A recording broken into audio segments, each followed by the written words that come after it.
The Chaser Report is recorded on Gadigal land. Striving for mediocrity in a world of excellence. This is the Chaser Report. Hello and welcome to the Chaser Report. I'm Charles Firth, and with me today is John Delmenico. Hello. And Lachlan Hodson. Oh, Captain, my Captain. Hi, Charles. How you doing? We've got a bit of the interns vibe happening. Yeah, I thought we'd bring it back as the year comes to a wrap and everything standard drops. Incredible. It's like, I mean, also for listeners who are regular listeners, unlike Charles, you would already know that for the last couple of weeks, Lachlan and I have constantly been jumping in when Dom and Charles forget to record episodes and we need one for the next day. the last three Tuesdays have just been us two. I didn't see you in here. I thought that you were just practicing. Playing pretend, being the adult. Yeah, exactly. I didn't realise that was being broadcast to the nation. John, I believe you've actually put together a bit of the year's highlights. Yeah, I went through this year because there's been a lot that's happened, but it also feels like not much has happened because it's all like merged together. So I thought it'd be good to actually just go through some of the biggest news stories of this year because obviously everyone wants to remember 2022 for how it was. Oh, yeah. Well, I do think 2022 is unique amongst all the years I've ever lived in being, I think, the longest year. Because, because it feels, don't you think, because like 2020 and 2021 both happened in about 5 seconds. Like, we just can't remember anything from it because nothing happened. They were 1 year together. Yeah. But then, like, at the beginning of this year, we were still in lockdown. It was still like there was so many things. Like, the world is so different compared to what it is now. It's kind of just like 11 months ago. I'm watching Game of Thrones at the moment, and it's kind of like season 1 and 2. You just zoom through them because they're setting everything up. But season 3, like it's fantastic. There's a lot to do, but it does feel a little long because of that. I mean, it's like when Scott Morrison being back in the news, and it's like it felt like ages ago that he was our Prime Minister, and it's like, oh no, it has only been like 6 months. It just feels like it's been at least a year or two because everything's like nothing has happened, but then there's been constant things going on outside the government that you sort of forgot the government was like an underlining plot line of this story. But yeah, so I thought, looking back, what happened at the start of the year? Does anyone remember what the biggest story of January was? January. That was COVID. That was when everyone had COVID. Well, it was Novak Djokovic, wasn't it? Oh, nice. Good memory. Well, I mean, everyone had COVID. Novak Djokovic, PCR test. Like, they didn't order enough rat tests. No rats. Is it no rats? Final guess. So I think January is when rats started coming in. So like that would have been, so Charles is right because that's how it, like, we went into January with no rats and then we started getting them at the end. Yeah. I mean, in fairness, after we got Novak Djokovic already. In fairness, they'd only had 2.5 years to organise the rat test. So, you know. And it's not like there was one minister who could organise the funding and the health response at the same time with the same power. You're right, because back then it was all like, well, this must be Greg Hunt's fault. But actually, no, it was the health minister's fault, which is Scott Morrison. There's multiple things where I was looking through the year going like, oh yeah, no, Scott Morrison could have done this all, and no journalist has gone back to think like, what could Scott Morrison have done that everyone was like, to be fair, it isn't one person's job. To be fair, no one asked Scott Morrison to do any of that. But do you think that maybe it's sort of like the ultimate plot twist in a novel, where, you know how, or like in a movie, you know, where, you know, that final piece of information then changes everything you know. Yeah. And the whole plot line. And you look back and you go, oh my goodness, it was all clearly alluding to, whoa. Yeah, it's great to have this underlining story. Like in an actual novel, that person would have like done things and like it would have been successful. But kind of like, what's the name for a protagonist who doesn't do anything? Like an agonist. Like, what was it? Like an antagonist? Emphasis on the agony. I mean, I would say Scott Morrison was an antagonist. Like that is an actual thing. But no, there was one story that overshone that in Australia. What was it? It was the time a woman didn't smile for a fuckwit.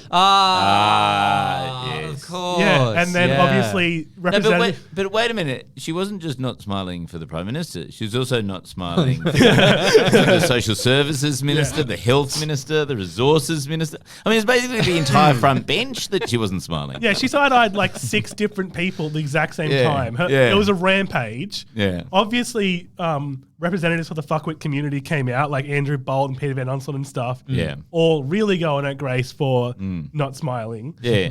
Which is weird because if they had just smiled and shut up instead, everyone would have respected them more and liked them way more. Yeah. But now, like, Peter Van Onson's like off the project. Andrew Bolt still has no viewers.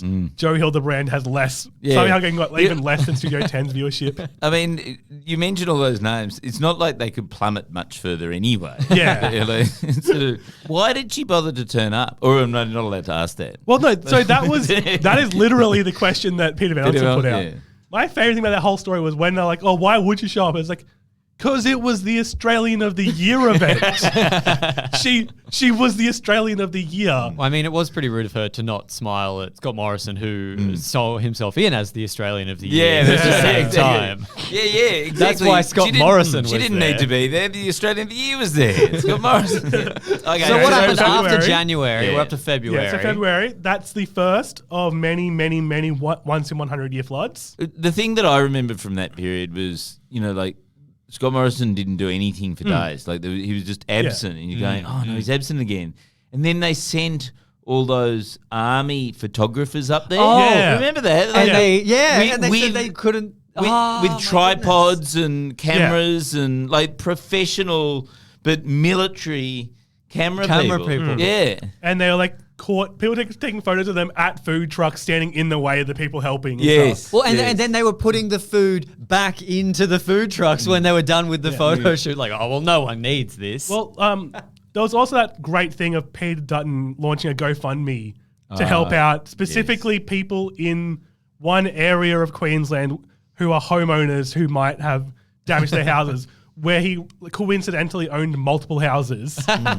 And his excuse at the time was that you need people who can act quickly and no one person can send troops, change the budget and allocate funds, which again, Scott Morrison could have done all that. Like, this is, it's so good because all these shit excuses that everyone knew were shit excuses because they're like, just talk to the other cabinet ministers. And that I remember there was like this whole thing for the first 4 months of the year. Everyone's like, how is our cabinet so shit at talking to each other? But our entire cabinet was just one person. Yes. Looking back, though, there is a decent reason why Scott Morrison might have struggled. Because something I completely forgot was at the same time as the floods and Peter Dutton's like GoFundMe, Scott Morrison was recovering from a welding incident where he blinded himself. Oh my! This man really gave us a lot to do in the first 2 months of the year. But then, in a more serious note, February also saw internationally the biggest disaster that has caused ramifications and traumatized millions. Scott Morrison playing the ukulele. Yes. And then also Putin invaded Ukraine and has completely fucked up Russia. Yeah, but that still sucks because, like, now when I do it, I mean, play ukulele. Wait. Sorry, now when I play ukulele, When I look like Ukraine. a wanker. Yeah. Oh, yeah, because you didn't look like a wanker before Scott Morrison did it. It's not like he did it because it's a wanker's instrument. The Chaser Report. Now with extra whispers. Because the Russia thing was like, oh, he's actually doing it. Yeah. And then there was this sort of assumption that Russia would definitely win. And it was, will it be 1 week or 2 weeks before he takes over Ukraine? Yeah. Well, I remember when we were in the case of, no, there's no way that this war could happen. And we wanted to do like some dumb like song parody about World War III because we were like, it's fine. We're joking about the fact that there's a World War III, but it's not going to happen. And then as we sort of finished writing the thing, the first bomb started getting dropped and we went, well, this probably isn't going to go as well now. Yeah, we did much better than the American analysts, who, if you don't know, like American analysts, they were giving analysis like an hour or two beforehand because that was their nighttime news, going like, oh, the war is just never going to happen. Because he like reports have just come out that he doesn't have a plan for what he would do if he invades, and there's no way Putin's that dumb that he's just gonna like risk everything for Russia by invading for no reason and definitely losing.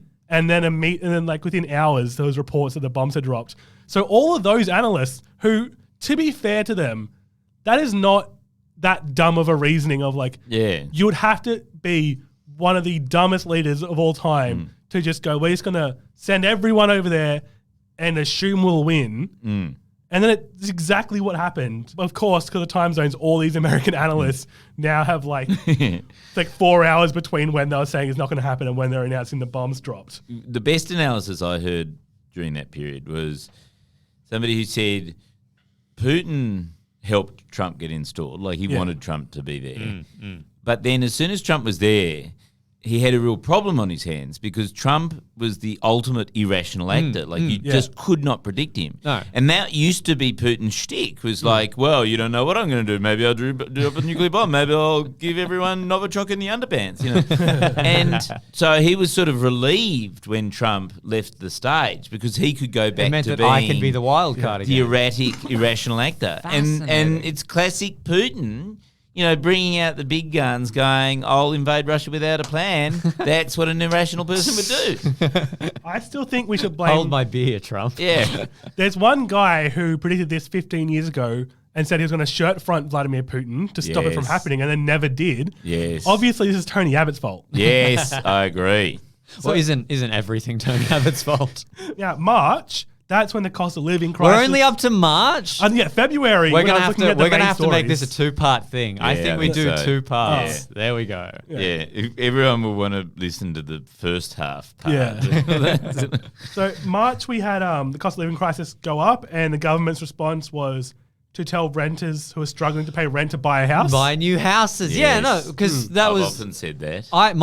At that time of the year when like we were restructuring things in the company and the cost of living crisis was hitting like us pretty badly, my rental got sold from underneath me. So that I was in the middle of I can't say losing the job on the... We were in the middle of what happened at the start of the year to the Chaser. And then our landlord was like, oh, yeah, by the way, I need to sell the place at a good price before everything drops. But it's all right. You would have got the government's one-off $250 payment. Yeah, which I then used to buy broccoli. To buy a house. To buy a house. Yeah, right, yeah. So April now, because not much happened in March. Remember broccoli cost like $250 for a shrub? Lettuce. Iceberg lettuce. Iceberg lettuce cost a ton. And then avocados ironically went down. Yes. Yeah. And then everything started having avocado in it. Remember, you go to the cafe and it'd be like, our special treat for today, avocado on avocados. Avocado in a smoothie, but it's just the nut, We're going to April. That's when the election launched. And obviously Anthony Albanese fucked it up with a disastrous flub on the first day. That was definitely going to lose him the election as long as Scott Morrison could wipe all our memories of everything about the last 3 years. But for me, you know, like, Alba at that moment sort of became Prime Minister because he showed himself to be incompetent, not across his breath, sort of lazy, clearly very lazy, didn't do the work properly. Like, and you just went, this guy's going to be Prime Minister. This is what it takes in Australia. Well, that's the thing. We've got all of these Prime Ministers who know all of the answers off the top of their head. Oh, I can't relate to that. What I really want is a guy who gets up on the day of his first day at work and goes, I don't actually know. Ask me something else. That's why he got in. My favorite thing about that was that, like, 2 days later, he was on the Today Show and he was like, and Carl Stefano was like, I'll get you. There's a very clearly pre-planned bit where he was like, what's the price of bread? And he was like, well, the local sourdough at my bakery costs like $5.20. And he just like started rattling off everything on that bakery list down to like the dollars and cents. And it was really stupid. And then one of the co-hosts was like, all right, what's the price of tampons? Easy just like froze, which is such a like. And then I remember some analysts like, oh, well, that's stupid. And it's like, is it more stupid than asking the price of bread? Like really pre-planned bit, because like tampon costs are a policy issue. That went into the rest of the election in May, where Scott Morrison did everything he could to win an election, including creepily fondling a woman's hair and bulldozing a child at playing soccer. The bulldozer statement. When he pummeled that kid, we were all in the office like late that night. I remember seeing it and thinking it was one of those creepy AI generated images. It did kind of seem too too on the nose, too good to be true. I remember I went to the toilet at the time while Cam, Lachlan, and Xander were in Cam's office just making an image for something else.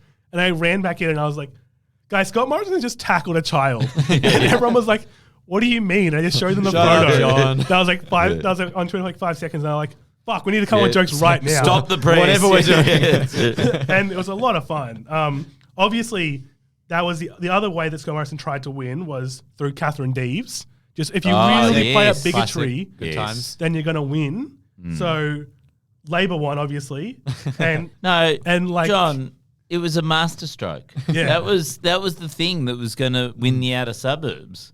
And the only flaw in the plan was that actually people in the outer suburbs do not give a shit and are actually really quite tolerant, as was proven by the plebiscite 2 years beforehand. Then we go on to June, where the biggest story was the US Supreme Court announced that fetuses have the right to live either up until the point they get shot at a school or they become a woman old enough that they can give birth and then they lose their rights. Yeah, that's right. Yeah.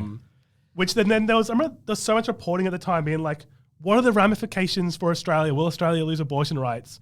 And then like a month later, a journalist was like, so I've looked, not every state has abortion rights in Australia. Like WA, it's still illegal. And in other states like Tasmania, you can only get them in private hospitals.